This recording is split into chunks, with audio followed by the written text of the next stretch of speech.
Rapaz, tudo bem? Hoje eu estou aqui mais uma vez para dar continuidade aí na nossa série de Fundamentos da Fé. E dentro dos Fundamentos da Fé, nós temos visto aqui que a humildade, ela recebe uma importância enorme nos ensinos de Jesus. E sendo assim, nós vamos analisar mais alguns pontos hoje. E a pergunta que eu te faço é, em algum momento da sua vida você já percebeu, você já se sentiu orgulhoso? E você percebeu que falhou nessa hora? Você percebeu que não agiu de forma coerente? Bem, eu quero pensar em 4 práticas que elas podem destruir esse orgulho e essas manias de grandezas que brotam dentro de nós. Fique comigo até o final desse vídeo e a gente vai tratar desse assunto.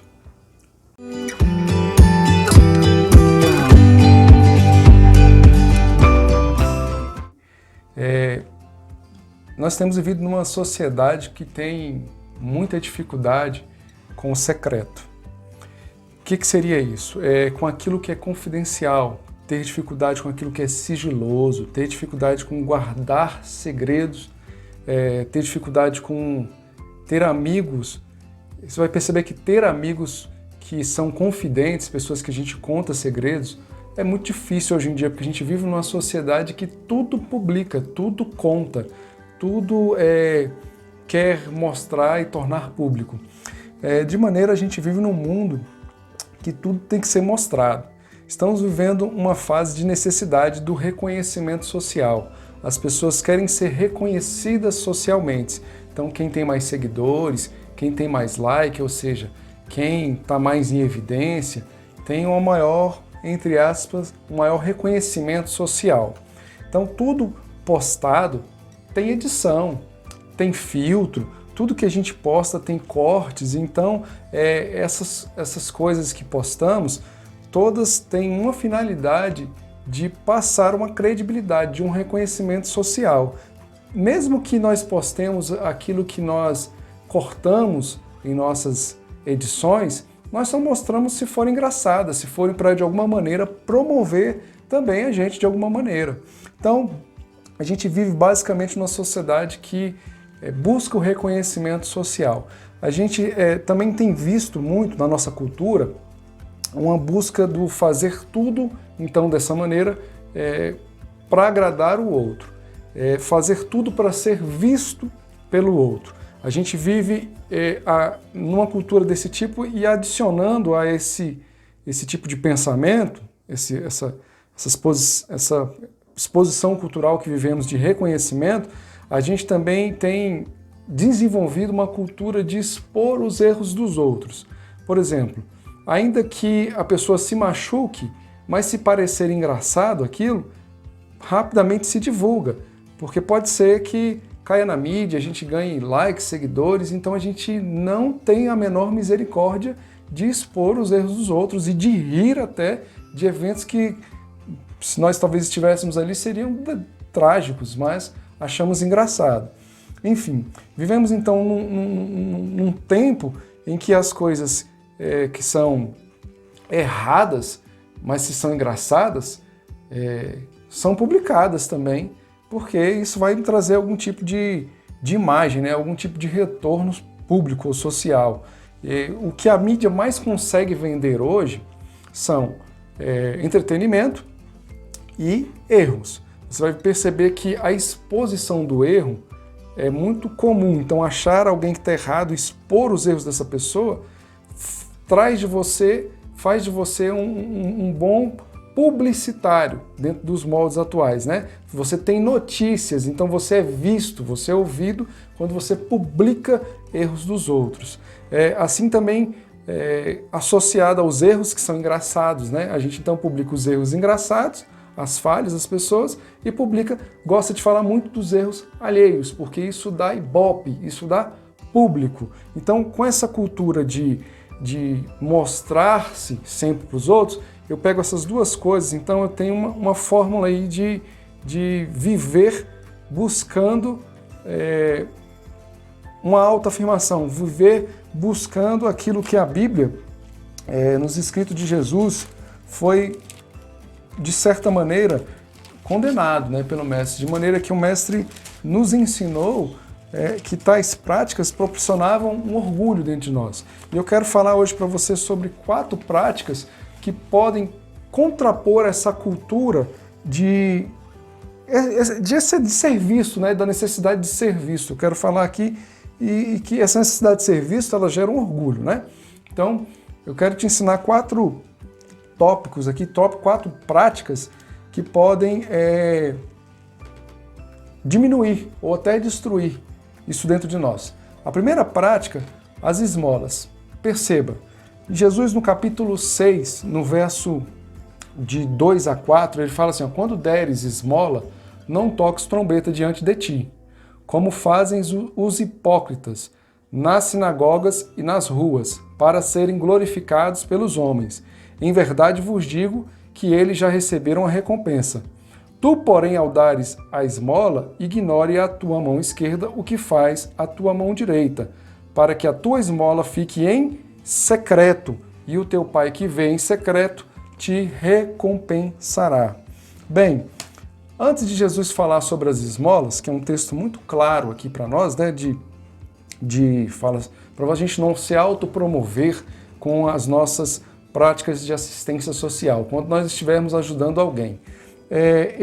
Anteriormente ele fala assim, ó, guardai-vos de exercer a vossa justiça diante dos homens, com o fim de ser vistos por eles. De outra sorte não tereis galardão junto ao vosso Pai Celeste. Então ele fala que a gente deve guardar-nos de exercer a nossa justiça diante dos homens. O que é isso? Se guarde, meu irmão, de praticar aquilo que é certo diante dos homens com a intenção de ser visto. Sabe? Se você tiver que dar uma esmola ou fazer qualquer tipo de assistência social na sua vida, perceba que existe uma diferença. Quando fazemos para uma autopromoção, e tem muitas vezes que divulgamos alguma coisa não para divulgar a nós mesmos, mas para divulgar um trabalho e dessa maneira sermos apoiados por pessoas que queiram nos auxiliar nesse trabalho. Agora o que você precisa olhar para dentro de si, do seu coração, é se a sua motivação é a divulgação da obra em si ou se a divulgação é de você mesmo. Se você está tendo uma necessidade, ainda que fazendo coisas certas, de ser reconhecido como alguém bem visto, alguém que vai ser aceito, alguém que vai ser promovido. A Bíblia fala assim, se nesse momento alguém te reconhecer, alguém te honrar, alguém, digamos assim, elevar você, ou te glorificar nessa hora, tu, porém, ao deres esmola, ignora a tua mão esquerda que faz a tua mão direita, para que a tua esmola fique em secreto, e teu pai que vê em secreto te recompensará. Está falando aqui de uma recompensa que é com o nosso Pai, que é eterna, que é no céu. Então, se você receber aqui na terra, você já recebeu. A gente não pode receber a mesma recompensa pelo mesmo fato. Então, preste atenção. Se você já receber aqui na terra, nós vamos falar agora de algumas coisas que são recompensas aqui na terra e recompensas que são no céu. Então, a primeira delas são suas esmolas. A primeira delas são suas ações que dizem respeito à sua assistência social. Mesmo fazendo a coisa certa, é possível que dentro de nós exceda a nossa justiça. Ou seja, exceda esse vou fazer a coisa certinha, vou fazer a coisa boa, mas a intenção é ser visto e dentro dessa cultura que temos vivido, de ser reconhecido, tornar isso público. E o público, no reino dos céus, já recebeu a recompensa aqui na terra. Não vai receber a recompensa lá no céu. Então, uma das coisas primeira prática, que esmaga, por assim dizer, o nosso orgulho, é que as coisas precisam ser secretas, ainda que sejam as nossas esmolas. Bem, a segunda prática que eu oriento a você para esmagar o seu orgulho, o meu orgulho, é a prática da oração. Perceba como Jesus nos ensinou a orar. Quando orares, não sereis como os hipócritas, porque gostam de orar em pé nas sinagogas e nos cantos das praças, para serem vistos pelos homens. Em verdade vos digo que eles já receberam a recompensa. Perceba que o hipócrita é citado aqui na prática das esmolas secretas. Ele fala assim, para você não fazer a sua prática de esmolas como fazem os hipócritas. Agora também ele vai falar sobre não fazer essa prática das orações como fazem os hipócritas. Bem, preste atenção numa coisa. O que era a palavra hipócritas, né? Antigamente? Como é que ela era usada? Para você entender. Quando o cenário grego-romano estava estabelecido, ou seja, quando o Império Romano se sobrepõe ao Império Grego e passa a ser o Império dominante, o Império Romano, ele toma para si, ele arrola para si a cultura grega, fazia parte do seu método de dominação não mexer com as culturas. Ele se preocupava muito com o domínio. Então, no período que Jesus está vivendo, que é grego-romano, ou seja, de cultura grega e de Império Romano, o teatro daqueles dias, ou a atuação daqueles dias, os atores eram chamados de hipócritas, né? De hipócritos, né? Então, era uma forma grega de descrever aquele que encena, aquele que precisa de uma plateia para ele ser visto. E muitas vezes essas cenas eram classificadas por boas ou ruins de acordo com a entonação que quem encenava imprimia na sua voz, né? O tom que era usado, né? A forma de falar, porque tinha que imposturar bastante a voz. Naqueles dias, já que usava-se máscaras, são as primeiras, como é que eu posso dizer, citações de utilização de máscaras no teatro. E era feito em praças públicas, e a pessoa ali que encenava, o ator, usava uma máscara, duas máscaras, e às vezes se posicionava de frente com uma máscara e virava as costas, era outra pessoa. Então ele encenava uma cena, ele era uma pessoa dupla. Então o que Jesus está dizendo? Que você não precisa, meu irmão, nas suas orações, fazer uma encenação. Você não precisa mudar sua voz. Já pensou? Imagina, eu fico vendo alguns irmãos que nem percebem isso. Meu irmão, eu sei que às vezes nem há maldade no coração, mas aí muda a voz, a forma de orar, o jeito de orar, sabe? Parece que é outra pessoa que está falando. Ela não conversa daquele jeito, ela não tem aquele timbre de voz, ela não se impostura daquela forma, mas na hora que ela vai orar, ela parece que é outra pessoa. Senhor, não sei o quê, e né, bota aquelas... Meu irmão, nós não somos atores, nós somos servos de Jesus Cristo que oram com o devido, sabe, temor diante dele, com a devida fé diante dele. Isso sim tem que ter no coração, não uma cena para o público observar. E a Bíblia fala aqui, ó, que não ore como os hipócritas, né?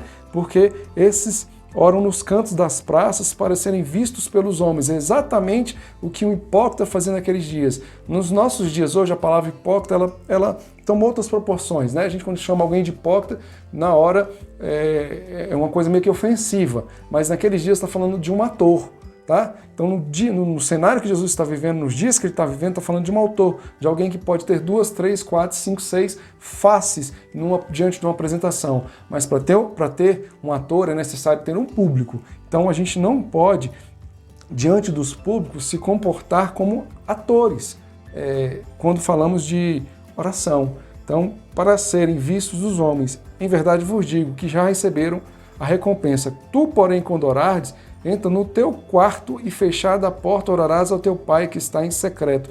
E teu pai que está em secreto, que te vê em secreto, te recompensará. Preste atenção nisso. Mais uma vez, você entra para o secreto e dá, assim como a esmola secreta, você dá a sua oração em secreto. Não significa, e você tem que diferenciar, que você só vai orar em secreto, mas a sua grande vida de oração em secreto fará com que a sua vida de oração em público não seja uma hipocrisia. Então, se você tem uma grande vida de oração em secreto, Deus abençoe. Muitas recompensas vão chegar para você. Eu sei que você que faz isso e me assiste, me ouve, de alguma maneira esse vídeo chega a você, ou minha voz chega a você, eu sei que você é alguém que levanta muros ao redor da sua vida, muros ao redor da vida de muita gente. Você protege muita gente em segredo. Você livrou muita gente da morte. Você livrou muita gente, livra até hoje do mal, das trevas, por causa das suas orações em secretas. E o teu Pai que te vê vai te recompensar. Quando você se comporta dessa maneira, Deus está te usando aqui na terra para movimentar o trono, o reino dos céus, lá, as diretrizes do Senhor. Que coisa linda, irmão. Nós podemos acessar o trono e fazer com que Deus libere palavras do seu trono e e dê diretrizes para a terra, e liberem bênçãos sobre a terra, livramento sobre a terra, e essas recompensas o Pai vai te recompensar. Mas elas são secretas. Então eu quero te estimular a vencer com mais uma prática aí. O nosso orgulho são as orações em secreto. Tá? E quando você tiver que orar em público, você vai orar de fato como você tem acostumado a orar, de verdade diante do seu Pai. Outra prática que nós precisamos falar aqui é com relação a jejum. Quando jejuardes, não vos mostreis contristados, como os hipócritas, porque desconfiguram o rosto, com o fim de parecer aos homens que jejuam. Em verdade vos digo que eles já receberam a recompensa. Tu, porém, quando jejuares, unge a cabeça e lava o rosto, a fim de não parecer aos homens que jejuas, e sim ao teu Pai em secreto. E teu Pai que vem em secreto te recompensará. Mais uma vez, nós estamos falando aqui de uma prática em segredo. E como eu tenho falado, a gente está vivendo num tempo em que coisas secretas, a gente tem uma dificuldade imensa de lidar com elas, porque tudo tem que ser publicado e a gente não percebe isso. Então, jejum é secreto. E quando você estiver em segredo, ou seja, você não fica com o rosto triste, você se lava, você se unge, você faz uma maquiagem, mulher, sabe? Fica bonita, sabe? Com intenção de parecer somente ao Pai que você jejua. Tá? O seu jejum será recompensado dessa maneira. Mas não é recompensa de bênçãos físicas aqui na Terra, não. Aí é outra história que hoje eu não estou aqui para explicar o jejum. Tá? Outro dia a gente fala mais sobre jejum. Mas é o fato do orgulho. Quando você jejuar, é o teu Pai em secreto. Outra prática que eu quero falar é a prática da justiça. Tá? Para que a gente não se movimente como hipócritas, como pessoas duplas.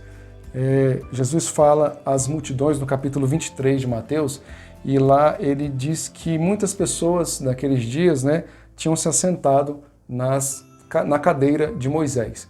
O que é isso? Os escribas dos fariseus, aqueles que tinham o conhecimento de Deus, eles estavam se assentando na cadeira de Moisés. A cadeira de Moisés é como se aqui representasse aquele que dava a lei, mostrava a lei e que também julgava aqueles que acertavam ou erravam a lei. Então ele está condenando aqueles que faziam tais práticas de se assentar na cadeira de Moisés. Por quê? Ele fala assim, fazei e guardai, pois tudo quanto eles vos disserem, porém não os imiteis nas suas obras, porque dizem e não fazem. Preste atenção. Ele está dizendo, tem muita gente que se assenta para julgar o que o outro faz e deixa de fazer. Se assenta na cadeira de Moisés. E ele está dizendo, não faça isso. Por quê? Porque simplesmente muito do que eles diziam, eles não conseguiam fazer. Então eles não estavam credenciados para o julgamento. E por esse aspecto, esse ponto de vista, nós não devemos julgar ninguém, porque nós não temos o credenciamento, por mais perfeitos e seguidores da lei de Deus e das coisas de Deus que temos, nós não temos essa permissão de nos assentarmos numa cadeira de justiça, de julgar ninguém, beleza? Então a Bíblia está falando qual é o comportamento que nós temos que ter com essas pessoas, porque sendo assim, os discípulos entraram numa inquietação, tipo assim, poxa, você já deve ter passado por isso, eu já passei, de falar assim, olha, eu não quero ouvir essa pessoa, por quê? Porque ela simplesmente não faz o que ela ensina, porque simplesmente ela não faz o que ela prega. Sabe qual foi a resposta de Jesus para os discípulos quanto a isso? Olha só, fazei e guardai, pois tudo quanto eles vos disserem, porém não os imiteis nas suas obras, porque dizem e não fazem. Ele falou para os discípulos, olha, tá vendo os fariseus que se assentam, criticam os outros, julgam, buscam reconhecimento o tempo todo para si. Na prática da justiça, eles excedem a sua justiça, ou seja, eles excedem em que sentido? Eles não levam em consideração o fato de que eles também erram, sabe? Então eles se colocam num patamar de perfeição que eles não possuem. Então, eles não têm o direito de julgar. Mas essas pessoas que fazem isso, então, que ensinam, se acham muito corretas, muito justas, mas erram com a gente. Elas não podem nos ensinar? Pelo contrário. A Bíblia está dizendo, ouça tudo o que elas vos dizem, porém não pratique o que elas praticam. Existe uma coisa que eu e você precisamos diferenciar. A verdade, ela continua sendo verdade, independente dos lábios de onde ela sai. Se for uma pessoa que é mentirosa, mas ela está dizendo a verdade continua sendo a verdade. Isso eu não posso...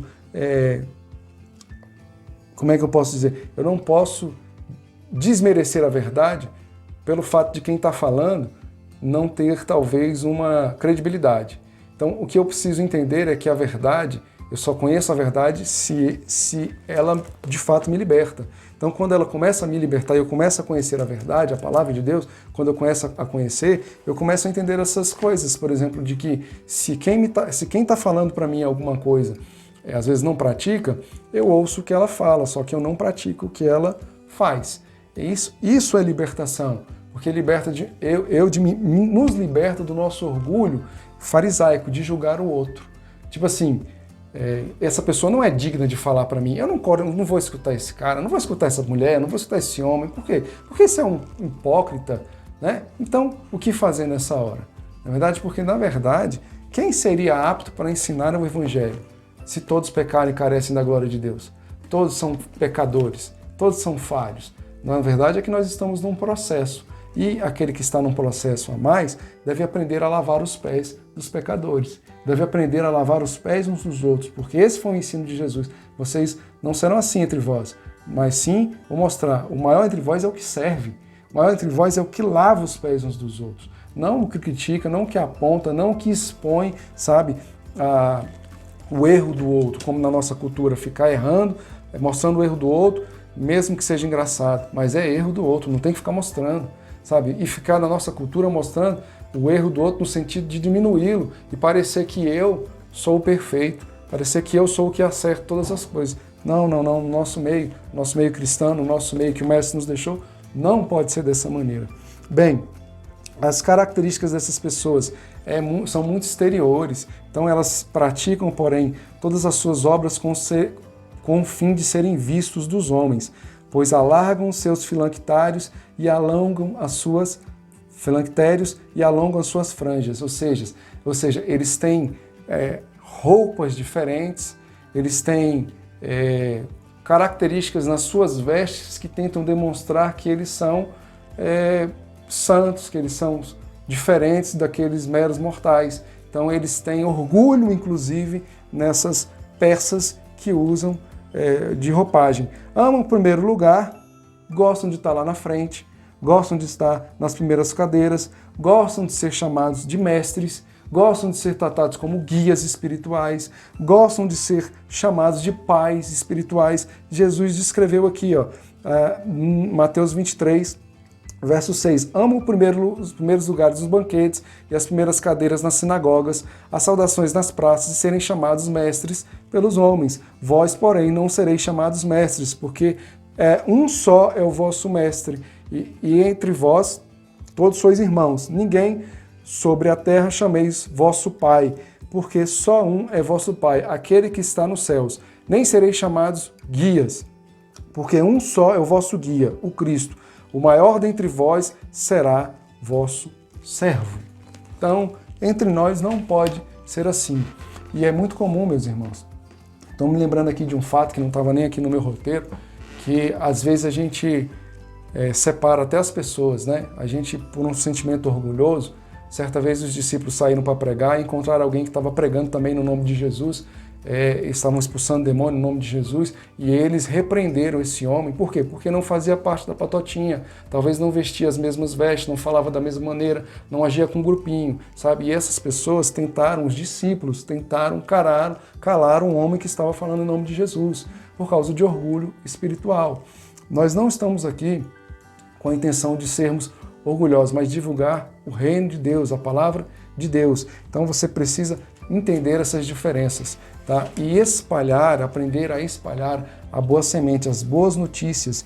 Nós temos boas notícias para espalhar. As boas notícias são que a humildade de Jesus Cristo precisa ser também conhecida sobre a terra. A sua morte, a sua ressurreição, as boas notícias de que Ele morreu e ressuscitou por nós, tem a ver com os nossos pecados, que nós somos falhos, que nós somos pessoas que estão em um processo, numa obra, e o Senhor tem nos aperfeiçoado por meio do seu Espírito habitando dentro de nós e nos convencendo dos nossos pecados diários, de maneira que as nossas orações, os nossos jejuns, as nossas ofertas a Deus, a nossa prática de jejum, de justiça, as nossas esmolas secretas, elas não podem, tudo isso que praticamos de justiça, não pode ser com a intenção de sermos vistos, mas com a intenção, sim, de simples coração, de fazer o bem, de ajudar ao próximo, de amar como Jesus amou e não tirando o foco de que a nossa natureza é tendenciosa a querer se elevar, a querer ser reconhecida, sabe, a querer se exaltar e a querer diminuir o outro, sem perceber, para que aos olhos de quem assiste a cena, enquanto você diminui o outro, ou que você expõe o outro, você seja elevado alguns centímetros diante dos olhos do outro que te assiste e te contempla. Em nome de Jesus, eu falo aqui de coração para coração. Se você não é inscrito no canal, se inscreve, deixa o seu like, compartilha, me ajuda a divulgar a boa semente da humildade de Jesus Cristo sobre essa terra. De coração para coração.